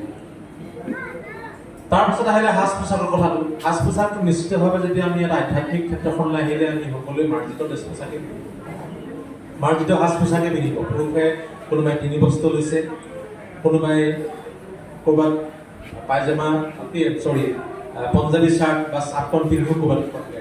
আমি প্ৰতিযোগিতাত যেতিয়া আমি পুৰুষসকলে 3 বস্ত্ৰ পিন্ধি গাওঁ, কিন্তু আমি সমাজত নাম গ'লে সকলোৱে 3 বস্ত্ৰ পৰিধান নকৰে। চাবচোন প্ৰসং প্ৰণালীত কৰে কিন্তু দেই, প্ৰসং প্ৰণালীত কিন্তু সকলোৱে একমনে আমি গাৰ বস্ত্ৰ আমি খুলি লৈ চেলেং আমি প্ৰকৃতিৰ পাহৰি লওঁ। দিহানামটো উপাংগ স্বৰূপ, দিহানামক বহু ক্ষেত্ৰত উপাংগ বুলি কৈ পিনে আচলতে কিছুমান ক্ষেত্ৰত আপোনাৰ এক্সকিউজ কৰা যায়। সেইকাৰণে কিছুমান ক্ষেত্ৰত অকণমান শিথিলতাটো দিহানামক ৰাখি থয়। কিন্তু আমি এতিয়া কথা হ'ল কোনোবাই গামোচা লয়, কোনোবাই গামোচা নলয়, কোনোবাই চেলেং লয়, কোনোবাই চেলেং নলয়। আমি চেলেঙো লৈছোঁ, গামোচাও লৈছোঁ, ৰিহাও লৈছোঁ, চাদৰো পিন্ধিছোঁ, আমাৰ দৃষ্টিটো ক'ত থাকিব? ইমানখিনি বস্ত্ৰ পৰিধান কৰাৰ পাছতো কিন্তু আমি মাৰ্জিতভাৱে আমাৰ দেহটো আমি আৱৰি কৰি ৰাখিব পৰা নাই। বেয়া অৰ্থত নল'ব। আমি চাওক, আমি চাদৰ এখন পিন্ধিছোঁ, তাৰ তলত আমি ৰিহা পিন্ধিছোঁ, তাৰ ওপৰত চেলেংখন লৈছোঁ, আকৌ গামোচাও লৈছোঁ। গামোচা মহিলাই ল'ব লাগে নালাগে মই একে আশাত নকওঁ, কাৰণ গামোচাখন কোনে কাৰ কাৰণে বয় সেইটো আপোনালোকে নিজে উপলব্ধি কৰা হ'ব। গামোচাখন শিপিনীয়ে কাৰ কাৰণে বয়, গতিকে সেইখন নিজে ল'ব নে কাৰোবাক চেনেহজনক দিব, সেইটো নিজে উপলব্ধি কৰাৰ কথা। সেইটোত মই বিতৰ্কিত মন্তব্য নিদিওঁ। কিন্তু ইমানখিনি বস্ত্ৰ পৰিধান কৰাৰ পাছতো আমি মাৰ্জিত ৰূপত আমাৰ দেহটো আৱৰি কৰি ৰাখিব পাৰোঁ। পেটটো ফালি দি থৈ দিছোঁ। গতিকে এই কথাখিনি আমি অকণমান চকু দিব লাগিব। সেইকাৰণে আমি সাজ পোছাকত বৰ বেছি নম্বৰ নাৰাখোঁ। সাজ পোছাকত বৰ বিশেষ তাৰতম্য নহয়। কোনোবাই কেতিয়াবা যদি মাৰ্জিত ৰূপটো ৰাখি যে মাৰ্জিত হ'ব পৰা নাই, তেতিয়াহ'লে নম্বৰ অকণমান কটা গৈছে। আমি কম নম্বৰ তাত ৰাখিম। তাৰপিছত আহিলে আমাৰ একেবাৰে প্ৰতিযোগীজনৰ একেবাৰে ঈশ্বৰ প্ৰদত্ত যিটো গুণ, ঈশ্বৰ প্ৰদত্ত যিটো য'ত ভগৱানৰ আশীষ আছে, কণ্ঠটোৰ লগত কোনেও কেতিয়াও কম্প্ৰমাইজ কৰিব নোৱাৰে। কণ্ঠটোত কোনোবাই ৰহণ লগাই দিব নোৱাৰে। আপোনাৰ কণ্ঠটোত মোৰ কণ্ঠটো যিটো আছে সেইটো মই নিজেই ডাইৰেক্ট কৰি লৈ যাব লাগিব। মই নিজেই চৰ্চা কৰিলে ভাল হ'ব, চৰ্চা নকৰিলে বেয়া হ'ব। কণ্ঠটো সুন্দৰ হ'বই লাগিব। কণ্ঠ বুলি কওঁতে তাৰ লগত আনুষংগিক কথাবিলাক আহি গ'ল। আমি দিহানামটো ক্লাছিকেল সংগীত নহয় কিন্তু দেই। দিহানামটো বহুতে শাস্ত্ৰীয় সংগীত বুলি সুবিধা দিয়ে, দিহানামটো শাস্ত্ৰীয় ক্লাছিকেল কৰি নেপেলাব। যদিও ক্লাছিকেল নহয়, কিন্তু আমি এটা মান নিৰূপণ কৰি ল'ব লাগিব। কাৰণ আমি মান এটা নিৰূপণ কৰি ল'ব লাগিব, নহ'লে বেসুৰা হ'ব। আমি টানকৈ গাই দিলোঁ, আকৌ সৰুকৈ গাই দিলোঁ, টান পাই পিনি আকৌ স্বৰটো সলাই দিলোঁ, কম কৰি দিলোঁ, এইটো নহ'ব। আমি এই যে হৰিধ্বনি কৰিলোঁ, হৰিধ্বনি কৰাৰ পৰা একেবাৰে শেষৰ হৰিধ্বনিলৈকে গুৰুস্মৰণ, তাৰ আগত আমি জোৰণি ঘোষা গাইছে, আটাইকেইটা সময়তে আমি কিন্তু আমাৰ নিজৰ কণ্ঠটো আমি মানটো কিন্তু একেই ৰাখিব লাগিব। আজিৰ প্ৰেক্ষাপটলৈ যদি চাওঁ, ইমান সুন্দৰ সুন্দৰ কেইটামান কণ্ঠ ইয়াত আহিছে, মইতো আচৰিত হৈ গৈছোঁ, বহুত হাত থৈ দিছোঁ, ইমান সুন্দৰ কণ্ঠ। তেওঁলোকে কেনা লগাইছে, কাৰণ তাত দলীয় পৰিৱেশ ক'লে দিহানামটো গাবৰ কাৰণে তেওঁলোকে 10জন বা 12জন লগত সংগী লৈ আহিছে। নিজৰ মাতটো ভাল হ'ল বুলিয়ে তুমি একেবাৰে হাৰেঙত দিবা, পালে কিজনৰ কাৰণে তুমি এখন চোৱাই নাই। সেইটো হ'লে নহ'ব, তেনেকৈ হ'লে নহ'ব। আমি কাৰণ তোমাক অকল কিমান নম্বৰ দিব, কাৰণ বেছ আমি কণ্ঠ দিয়াই নাই, মাৰ্কিং কৰিবলৈ দিয়াই নাই। গতিকে দলীয় পৰিৱেশ কলা যেতিয়া হৈছে, আমি অকণমান সেই ক্ষেত্ৰত অকণমান আমি সকলোৱে যাতে সামগ্ৰিকভাৱে আমি সকলোৱে কণ্ঠটো আমি এটা স্বৰত ওলাই, এটা মানত ওলাই যাব পাৰে, সেইটো চাব লাগিব। আৰু আমি পৰম্পৰা যদি চাওঁ, পৰম্পৰাটো আমি প্ৰতি ক্ষেত্ৰতে মনত ৰাখিব লাগিব। মই ক'লোঁ যে আপোনালোকক এই যে পৰম্পৰা দিহানাম যে এটা ফৰ্মেটত ৰখাই থাকে, এচাপৰত আৰম্ভ কৰি দিলে, ৰাখি দিলে, 3 চাপৰ ধৰিলে, 3 চাপৰত আকৌ ভাঙনি দি ৰাখি দিলে, তাৰপিছত খৰকৈ লৈ গুচি গ'ল। 3টা লয় ঠিকেই আছে, সকলো সংগীততে লয়টো থাকিব। লয়টো কিন্তু প্ৰকৃততে শাস্ত্ৰীয় সংগীতৰ বস্তু। লয় বুলি নকওঁ, মানে গতি বুলি কওঁ। নামঘৰৰ এটা গতিশীলতা লাগিব। আমি বিলম্বিত লয় বুলি নকওঁ, আমি বিলম্বন লাগিব। কাৰণ আমি প্ৰথমতেই দৌৰি নাযাওঁ, গাড়ী এখন চলাবলৈ হ'লে পোনেই 1 নম্বৰ গিয়েৰেই দিব লাগিব, সেইটো এটা টেকনিকেল কথা। গতিকে আমি যেতিয়া বিলম্বন যেতিয়া আমি অধ্যায়টো আহিব, আমি বিলম্বন বুলি ক'লে আমি চাব লাগিব দিহানামৰ পৰম্পৰাই কি কৰে, দিহানামৰ আমি ক'ত আৰম্ভ কৰে। গুৰুস্মৰণ কৰাৰ পাছত দিহানামৰ মূল নামাচাৰ্যই প্ৰথম কোৱা ঘোষাটো কি আছিলে, কোন ভাগ গাই বাৰু?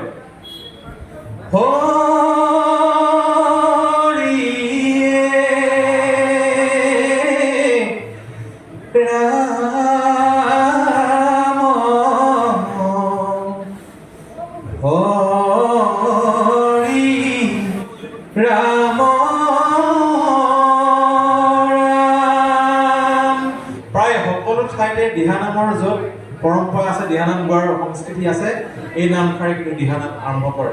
হয় নহয়, ভুল কৈছো নেকি? ক'ৰবাত নকৰে নেকি? এইষাৰে কৰে। এই যেতিয়া হৰিৰ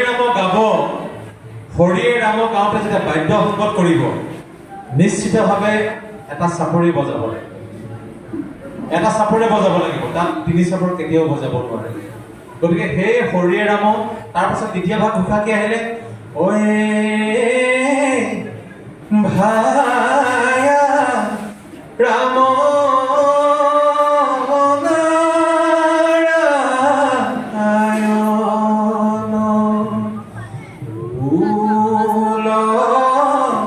ভায়া গোপাল বিন্ন হৰি। এই দ্বিতীয় ভাগ ঘোষা গানটো নিশ্চিতভাৱে এচাপৰে বজাব লাগিব, তাৰ বিকল্প একো নাই। কিন্তু আমি এচাপৰত আৰম্ভ কৰি চাব, হৰিৰ নামে আমাক দিহানামৰ প্ৰথম খাৰ ঘোষা। তাৰপাছত আমি কি কৰিছোঁ, নামখাৰ উঠাই দিছোঁ, আমি খৰ কৰিব লাগে। তাৰপিছত কি কৰিছোঁ, আমি ৰাখি লৈছোঁ নেকি, ভাঙনি দিছোঁ, নাই দিয়া। কি কৰিছোঁ, অ ৰাম ৰাম ৰাম হৰি ৰাম ৰাম। এই যে কাহাৰ বা ছন্দটো, কাহাৰ বা তালটো, এই যে নেগেৰাৰ খোল নেগেৰাৰ ডাবল বিটটো, কওকচোন নেগেৰা বজোৱাকে জানো খোল বজোৱাকে, এই ডাবল বিটটো কি কৰি পেলালে? সেইটো মখিমূল কৰি পেলালা যায়। কওক, নেগেৰা বজোৱা খোল বজোৱা আছেনে শিল্পীসকল? এই যে আমি ৰামৰ নামৰ কোনটো বজাইছো, ধিম টিটেউটা টিটিম টিটেউটা, এই যে আমি কাহাৰ বা তালটো মাৰিছো, আজি কোনটো দলে মাৰিলে কওকচোন? মাৰিলে নে কোনোবাই? মাৰিলে নেকি কোনোবাই? নাই পৰা। কাহাৰ বা তালটো এইটো আমাৰ পৰম্পৰাই কয়। কাৰণ আমি যেতিয়া গাড়ীখন চলাই যাম, মই গাড়ীখনত বাৰে বাৰে এইটো কথা কোৱা নিছো, গাড়ীখন চলাই যাম, আমি গিয়েৰ সলনি কৰিম, তাৰ আগত কিন্তু নিৰ্দিষ্ট এক্সেলেটৰৰ মানটো পাবগে লাগিব। আপুনি 1 নম্বৰত আৰম্ভ কৰি পিনে পটককে 2 নম্বৰ 3 নম্বৰ লগাই দিব নহয়, তাৰ কাৰণে নিৰ্দিষ্ট মাপকাঠিত আপুনি এটা এক্সেলেটৰটো পাবগে লাগিব, তাৰ কাৰণে যিটো গতিশীলতা লাগিব সেইটো পাবগে লাগিব। গতিকে এই আপোনালোকে কাহাৰ বা তালটো হেৰুৱাই নেপেলাব। আমি লয় দেখুৱাবৰ কাৰণে এচাপৰ 3 চাপৰ নহয়, এনেকুৱা দিহানাম আছে আমাক পৰম্পৰাই কয়। কাৰণ আমি গোলামণি সন্দিকৈ ডাঙৰীয়া, বিবেশ্বৰ লাহন ডাঙৰীয়া যেটা কথা আমি কৈ আছো, তেওঁলোকে কৰি যোৱা কামখিনিক আমি সন্মান জনাব জানিব লাগিব। মই আপোনাক এটা কথা কৈছো, মোক কোনোবাই বেয়া পালে পাব, সমালোচনা কৰি ক'ব, কাইলৈ নেমাতিলেও দিহানাম কিন্তু বিলম্বনটো 3 চাপৰটো আৰম্ভ হ'ব পাৰে। গুৰু শংকৰদেৱ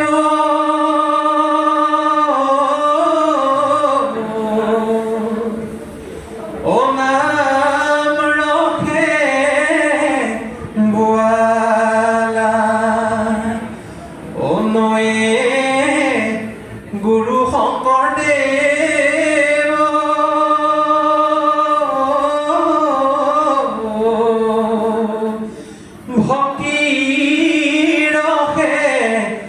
ভক্তি ৰখে বোৱালা কওকচোন তাত কৈ এচাপ মাৰিব এচাপত মাৰাব ক'ত মাৰে দিহানাম নহয় নেকি কোলামণি সন্দিকৈ ডাঙৰ দিব্যেশ্বলা ডাঙৰীয়াই ডিব্ৰুগড় অনাটন কেন্দ্ৰত বাণী বন্ধন কৰা য'ত এভাগ ডিব্ৰুগড়তে বৰসভা খাবলৈ আমাৰ ডক্টৰ নগেন শইকীয়া ছাৰ এনেকে ধৰণৰ তাত বিশিষ্ট পণ্ডিত কেইজনমান আছিলে তাত মই পাহৰি গৈছো এইবিলাক লিখিত ৰূপত আছে গতিকে এইবিলাক দিহানাম নহয় নেকি তাত ক'ত এচাপ মাৰিব কওকচোন বজোৱাসকলে মনতে ভাবি চাওকচোন এটা চাপ মাৰিব পাৰে নেকি নোৱাৰে গতিকে আমি আৰু কিছুমান নাম আছে তেনেকুৱা আমি সুন্দৰ সুন্দৰ আমাৰ পৰম্পৰাই যিবিলাক আমাৰ দিহানাম আৰু গোলাঘাটৰ ফালে আমাৰ বৰসবাহত যিবিলাক দিহানাম গায় সেইবিলাক দিহানাম বৰ দিহাবিলাক চাবচোন ও হৰি হে ও প্ৰভু নাৰায়ণ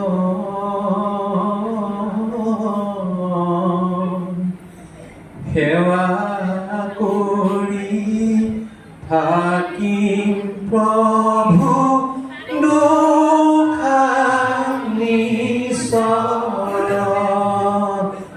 এইবিলাক নামত জোৰ কৰি আপোনালোকে 3 চাপৰ ভৰাব নোৱাৰে এচাপতে আৰম্ভ কৰিব লাগিব গতিকে প্ৰত্যেকষাৰ দিহানামতে প্ৰতিটো নামতে চৰিত্ৰগত কিছুমান বৈশিষ্ট্য আছে সেই সীমাবদ্ধতাখিনিক আমি অতিক্ৰম কৰি পানি জোৰ কৰি এচাপৰ 3 চাপৰ কৰিবলৈ গ'লে প্ৰকৃতাৰ্থত দিহানামৰ ঐতিহ্যটোক আমি অপভংশ কৰা হ'ব মই কোৱা নাই এচাপৰ বজাব নালাগে কোৱা নাই এচাপৰ বজাব লাগে গতিকে এই বস্তুবিলাক আমি অকণমান আগলৈ ঘূৰি যাব লাগিব সেই শিল্পীসকলৰ সৃষ্টিবিলাক অকণমান আমি চাব লাগিব এতিয়া দিহানামৰ ধাৰাবিলাক দিব্যেশ্বলাহন ডাঙৰীয়াহঁতে কোলামণি সন্দিকৈ ডাঙৰীয়াৰ পাছত তাৰ পাছত এটা ধাৰা আহি গ'ল আমাৰ গুৰু আছিলে বদনমলি ডাঙৰীয়া আৰু লক্ষেশ্বৰ কলিতা আপোনালোকে নাম শুনিছে নাজানো সোমেশ্বৰ গগৈ ডাঙৰীয়া তেওঁলোকৰ কিতাপো আছে তেওঁলোকে এটা ধাৰা সৃষ্টি কৰিলে অকণমান আজিকালি দিহানামবিলাক চাবচোন অকণমান সুৰবিলাক আধুনিক ইয়াত নালাগে ইয়াত অন্তৰত নুচুৱে সুৰবিলাক ইমান অত্যাধুনিক আধুনিক হৈ গ'ল সেই আধুনিকতাৰ অকণমান প্ৰলেপনত কিন্তু আমাৰ বদনমলি গুৰুদেৱহঁতৰ অকণমান তাত তেওঁলোকৰ ধাৰা এটা জড়িত হৈ আছে আগৰ এনে ইমান সুন্দৰ কিছুমান পৰম্পৰাগত দিহানাম আছিলে চাবচোন ও মথুৰা ন গড়ে হৰিয়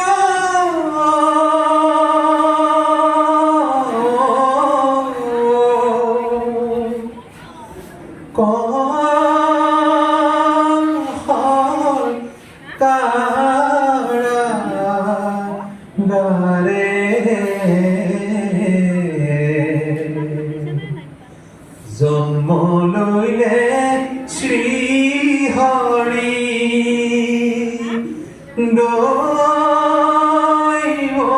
কি ধৰে এই নামবিলাকত মহাপুৰুষ শ্ৰীমন্ত শংকৰদেৱ গুৰুজনাই লিখি যাওক কীৰ্তন পুথি সুন্দৰ সুন্দৰ পদবিলাক আমি আহৰণ কৰিব আগৰ কথা পতা গাইছিলে অ কৃষ্ণ ৰূপে দৈৱ গীত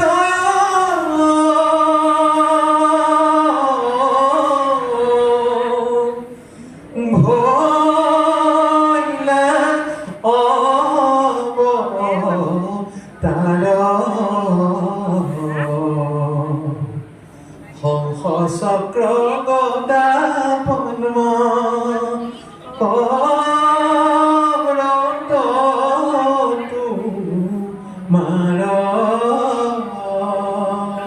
এই সুন্দৰ সুন্দৰ সুৰবিলাক এইবিলাক পৰম্পৰাগত, এইবিলাক মই লিখা কোনোবাই লিখা বুলি ক'লে নহ'ব, এইবিলাক মুখে মুখে চলি অহা পৰম্পৰাগত সুৰ, পৰম্পৰাগত নাম। গতিকে এইবিলাক আমি সংৰক্ষণ কৰাৰ, তাৰ প্ৰচাৰ প্ৰসাৰ কৰাৰ আমি প্ৰয়োজনীয়তা অনুভৱ কৰোঁ। যেতিয়া অত্যাধুনিক সুৰবিলাক গাই দিয়ে, অত্যাধুনিক সুৰবিলাক আজিকালি গোৱা দেখা যায়।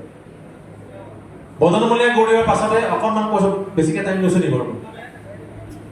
যদি চমু কৰিবলগীয়া হয় মানে কৈ থাকোঁতে ওলাই গৈ থাকে, গোৱাখিনি গ্ৰহণযোগ্য হয় নহয় নাজানো, আমাৰ কৈ থকা যাতে গম নাপায় কি কৈ আছে। শুনাসকলে আপোনালোকে ভালখিনি বেয়াখিনি ডিলিট কৰি যাব লগা দেই। গতিকে তাৰপাছত আপোনালোকে ধৰক এতিয়া দিহানামৰ আপুনি অসংখ্য দিহানামৰ দল যিবিলাকে প্ৰফেচনেলি কাম কৰে, যিবিলাকে কাৰণ হয় দল এটা চলাবৰ কাৰণে অৰ্থ লাগিব। আজি যদি মোক যোৰহাটৰ পৰা দল এটা মই ডিগবৈলৈ লৈ আহিব লগা হয়, আমাৰ অতি শ্ৰদ্ধাৰ আজি এই অনুষ্ঠানৰ এজন মূল ব্যক্তি, আমাৰ অতি শ্ৰদ্ধাৰ আমাৰ বিশেষকৈ মোৰ এটা দিহানামৰ দল আছে, সদৌ অসম আধ্যাত্মিক শিল্পী সমাজ নামেৰে এটা দল আছে। সেই দলটিক এই স্থানত, এই পবিত্ৰ আমাৰ এই জেগাডোখৰলৈ আপোনালোকৰ বৰবিল স্থানলৈ আমাক আমন্ত্ৰণ কৰিছে আমাৰ শ্ৰদ্ধাৰ ককাইদেউ জিতেন্দ্ৰ ডাঙৰীয়া। তেখেতৰ গৃহতো আমাৰ দলটিৰ নাম পৰিৱেশন কৰিছে আৰু তেখেত আমাৰ ল'ৰাবোৰে খুব ভাল পায়, ককাইদেউ খুব খাংখাজ মানুহ। তেখেতে পোনপটীয়াকৈ কথাবোৰ ক'ব কাৰণে আমাৰ ল'ৰাবোৰে খুব ভাল পায়। ভাল পোৱা বেয়া পোৱা কথা নাই, সঁচাটো ক'বই, বেয়াটো বেয়া, ভালটো ভাল। তেখেতলোকৰ ঘৰত আমি নাম গাই গৈছোঁ। গতিকে আমাৰ এতিয়া পৰিৱেশন কৰি থকা দলবিলাকে যিবিলাক নিজৰ দল সৃষ্টি হ'ব, প্ৰতিযোগিতা থলীখন নহয়, সেইবিলাকে আজি ইয়াত পৰিৱেশন কৰা দলবিলাকে যেতিয়া গৃহস্থই নাম গাবলৈ মাতিব ঘৰত, তেতিয়া তেওঁলোকৰ পৰিৱেশন শৈলী বেলেগ হৈ যাব। এচাপত কোনো এটা দলে নাগায়। আৰু যিসকলে বিচাৰকে কৈ থাকে এচাপৰ হ'বই লাগিব, সেইসকলৰ মই ঢেৰ গীত মই দেখিছোঁ, ইউটিউবত দেখিছোঁ, তেওঁলোকে কোনো গীত বিচাৰকে এচাপত কাহানিও নাম গোৱা নাই। চাব আপোনালোকে খুচৰি চাব, আপোনাৰ দিহানামৰ বিচাৰকৰ নাম নকওঁ, যিবিলাকক আপোনালোকে যাব জানে তেওঁলোকৰ নাম আপোনালোকে চাৰ্চ কৰিব, তেওঁলোকে কেতিয়াবা এচাপত নাম গাইছে নেকি ইউটিউবত। গতিকে এই অশনি সংগীতবিলাক কৈ থাকে এটা কৰি থাকে, এইটো নহয়। এচাপত গাবলগীয়া এচাপত গাব, ৩ চাপত গাবলগীয়া ৩ চাপতে আৰম্ভ কৰিব। এতিয়া গোটেই ধাৰাটো কি হৈছে, আজিকালি দিহানামত কীবৰ্ড সংগত হৈছে, বিভিন্ন বৈদ্যুতিক যন্ত্ৰ তাত বাদ্য সংগত হৈছে। এতিয়া আমাৰ বন্ধুবৰ কমলা গগৈ এটা শৈলী, তেওঁৰ এটা শৈলী, তেওঁৰ পৰম্পৰাটো ধুনীয়া নধৰাকৈ কাম কৰে, তেওঁ ঐতিহ্য যাতে ম্লান নহয় তাৰ প্ৰতি লক্ষ্য ৰাখিয়ে কাম কৰে। আৰু কীবৰ্ডখন সংগত কৰাৰ পাছত প্ৰথম তেওঁ কমলা গগৈ হওক গ্ৰুপত তেওঁ দিহানামত সংগত কৰিছে। এতিয়া আপুনি চাব, কালি দিহানামৰ দল এটা গঠন কৰিলে, তাৰ স্কেল চেল কি কথা নাই, টন চনৰ দোকানে বেঞ্জই বাজিছে নে তাত কি বাজিছে, আপোনাৰ মুঠতে কীবৰ্ডখন লৈ আনিব লাগে। বিষয়বস্তুটোৰ ওপৰত সম্যক ধাৰণাটো লোৱাৰ পাছত সঠিকভাৱে যদি ব্যৱহাৰ কৰে, তেতিয়াহ'লে তাৰ সৌন্দৰ্য থাকিব। কিন্তু দেখাক দেখি উঠেগা কেনেদৰে বোলে মুখে খা, এইটো হ'লেতো নহ'ব, তেতিয়াহ'লে আমাৰ ঐতিহ্যটো শেষ হৈ যাব। গতিকে এই ধৰণে পৰম্পৰাগতভাৱে চামে চামে কিছুমান শিল্পীয়ে আহি এটা নিজস্ব শৈলীৰ সৃষ্টি কৰাৰ কাৰণে আজি কিছু ক্ষেত্ৰত আমাৰ পৰম্পৰাটো কিন্তু অকণমান কেতিয়াবা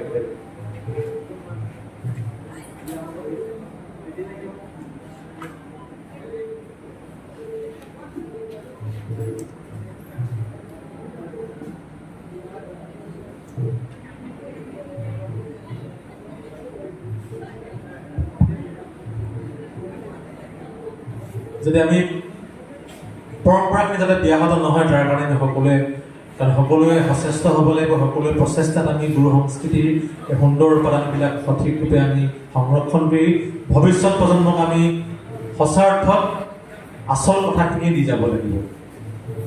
কণ্ঠৰ পাছতে আমি ইয়াত বিচাৰ প্ৰক্ৰিয়াত আমি সংযোগ কৰি বাদ্যযন্ত্ৰৰ কথা আমাৰ আটাই কৈছে। হয়, বাদ্যই নেগেৰা বাদ্যটো দিহানামত প্ৰথম সংগত কৰা মানুহজনে হ'ল আমাৰ যোৰহাটৰ খনামুখ অঞ্চলৰ, তেখেতৰ নাম প্ৰয়াত অভগত কলিতা।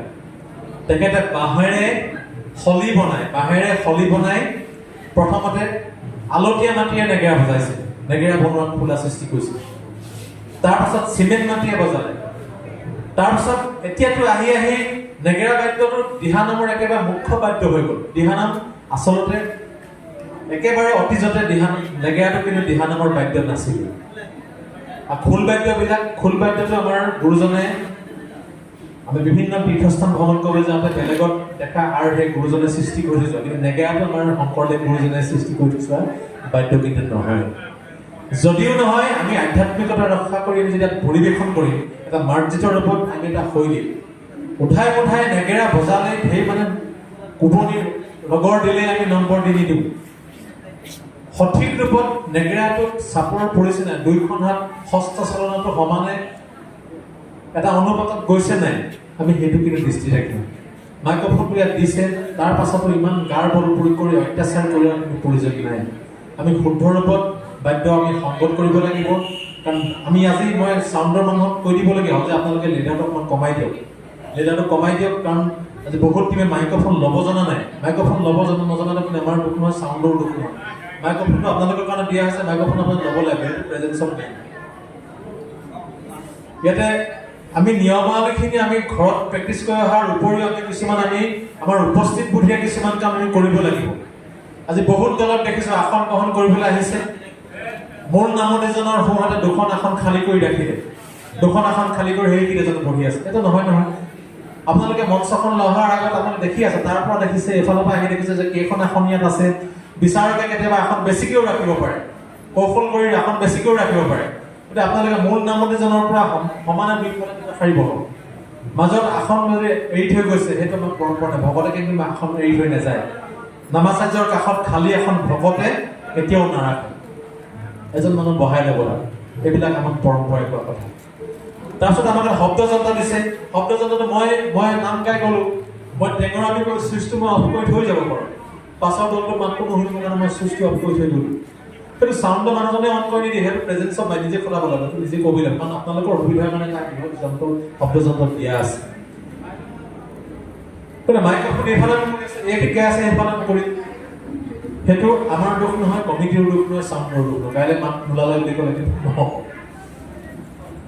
বাদ্যযন্ত্ৰ আমি সেইদৰে আমি এটা মাৰ্কিং কৰা হৈছে তাৰ পাছত আমি এটা নামৰ গতিশীল আমি তালমান ৰক্ষা কৰিবই লাগিব বহু ক্ষেত্ৰত তাল অপভ্ৰংশ হৈছে বহু ক্ষেত্ৰত সংগীসকলে গাওঁতে হাৰ্নিং হৈছে 3টামান স্কেলত নাম গাইছে দলপতে ইমান ধুনীয়াকৈ গাইছে তেওঁ স্কেলটো মানটো ওপৰত লোৱাৰ কাৰণে সংগীসকলে তেওঁৰ লেভেলত তেওঁ সমান্তৰালকৈ যাব পৰা নাই এটা নিৰ্দিষ্ট মানতকৈ তলত গাই দিয়াৰ কাৰণে হাৰ্নিং হৈ গৈছে 2-3টা তাত মাত ওলাই গৈছে এইবিলাকে আমাক নম্বৰ দিয়াত অকণমান অসুবিধাৰ সৃষ্টি কৰে আৰু এইটো যিহেতু দলীয় পৰিৱেশ কলা গতিকে আমি দলীয় ঐক্যত আমি সৰ্বাধিক নম্বৰ ৰাখিছোঁ দলীয় ঐক্যটো আমাৰ ভাল হ'বই লাগিব আপোনালোকে হাত চাপৰি ভাগ বজাওঁতে নাচ বাগ কৰাত আমাৰ নম্বৰ নাই এই নাচ বাগ কৰা হস্তমুদ্ৰাবিলাক দিব নাজানিলে সঠিক ৰূপত দিব নাজানিলে সেইবিলাক নিদিয়াটো ভাল হস্তমুদ্ৰাবিলাকৰ আমাৰ সত্ৰীয়া সংস্কৃতিত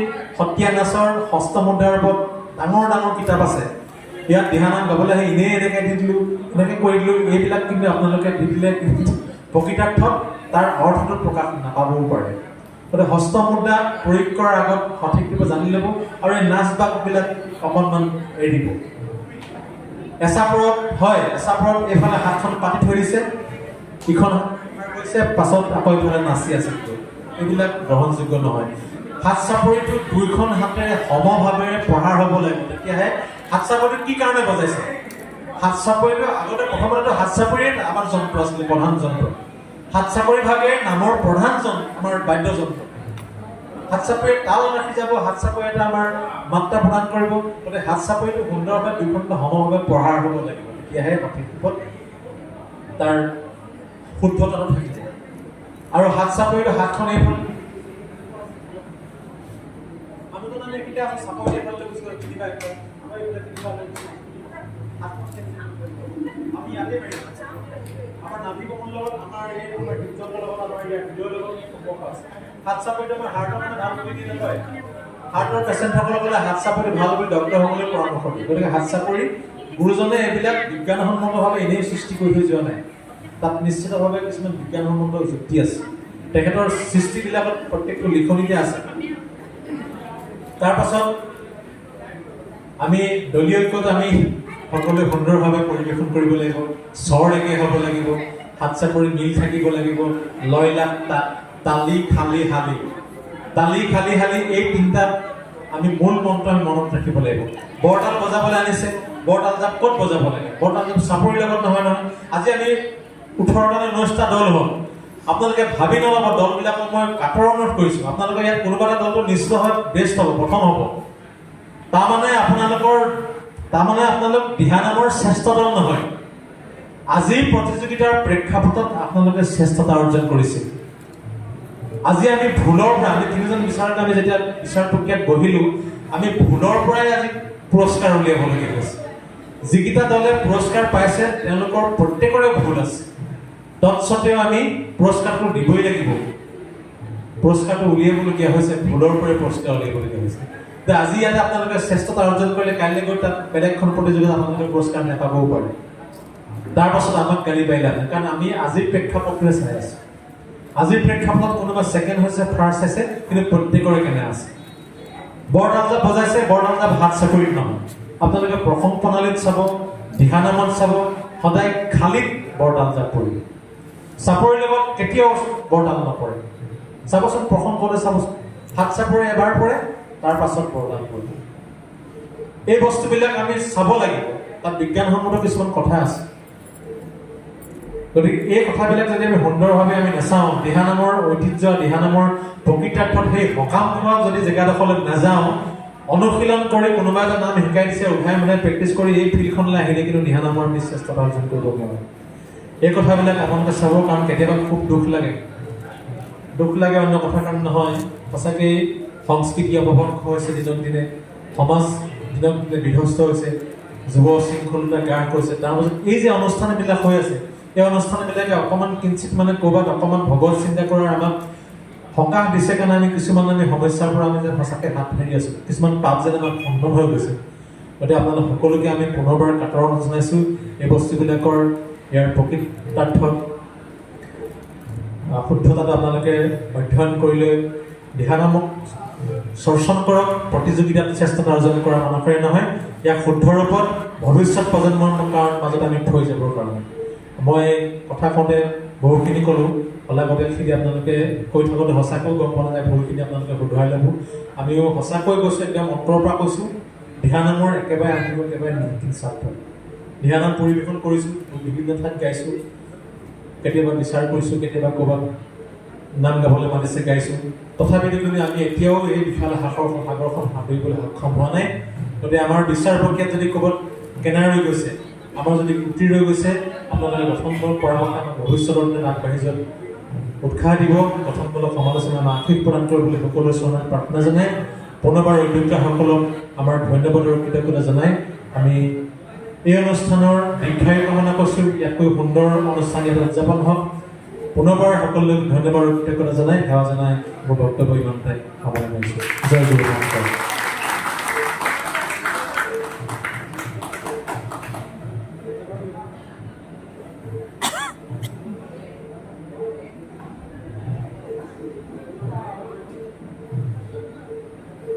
জিন্তু গগৈ ছাৰক ধন্যবাদ জনাইছোঁ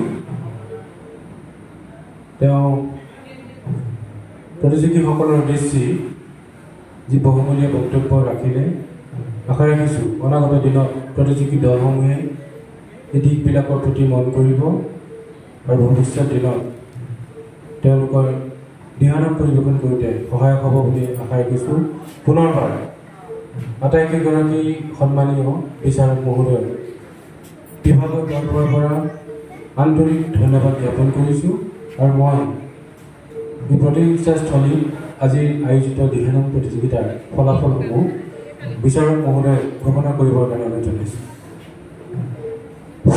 কৃষ্ণ আমি চমুকৈ আজি সদৌ অসম প্ৰাপ্তবয়সস্থ দিহানাম প্ৰতিযোগিতাৰ আমি তলৰ ফালৰ পৰাই যিসকল দলে আজি ইয়াত সুনাম অৰ্জন কৰিবলৈ সক্ষম হৈছে আমি সদৌজনলৈকে শ্ৰদ্ধা জনাইছোঁ বিচাৰকৰ বিশেষ বঁটা পাইছে ৰুদ্ৰ কলনী দিহানামৰ দল ৰুদ্ৰ কন্দলী দিহানামৰ দল আমি দলটিলৈ আন্তৰিক ধন্যবাদ জ্ঞাপন কৰিছোঁ তৃতীয় শ্ৰেষ্ঠ দল হৈছে ধনশ্ৰী দিহানামৰ দল তৃতীয় শ্ৰেষ্ঠ দল হৈছে ধনশ্ৰী দিহা নামৰ দল। দ্বিতীয় স্থান কোনে পাইছে আপোনালোকে ক'ব পাৰিব নেকি বাৰু? দ্বিতীয় আৰু প্ৰথম ক'ব নেকি? কওকচোন। ঠিক আছে, আমি কৈ দিছোঁ। দ্বিতীয় স্থান পাইছে হৰি দিহা নামৰ দল। আমি শিল্পীলৈ আন্তৰিক ধন্যবাদ জ্ঞাপন কৰিছোঁ। এতিয়া আহিলে আমাৰ প্ৰথম স্থান। আজি এই প্ৰতিযোগিতাৰ প্ৰথম স্থান পাবলৈ সক্ষম হৈছে ভগৱানৰ নামে। কওকচোন বাৰু কোনে পাইছে? ভগৱানৰ নামে কওকচোন বাৰু, কৈ দিওঁ নি বাৰু? ঠিক আছে, কৈ দিছোঁ। হৰিহৰ দিহা নামৰ দল। আজি শ্ৰেষ্ঠ দল হৈছে হৰিহৰ দিহা নামৰ দল। আমি তিনিটি দললৈকে আন্তৰিক ধন্যবাদ জ্ঞাপন কৰিলোঁ আৰু কৰ্মকৰ্তাসকলক আমি এই ফলাফলৰ তালিকাখন সমৰ্পিত কৰিব বিচাৰিছোঁ। আমি তেখেতক দিছোঁ। কৃষ্ণ।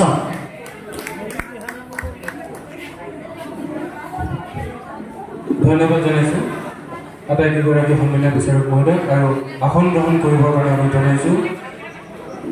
ইতিমধ্যে আমাৰ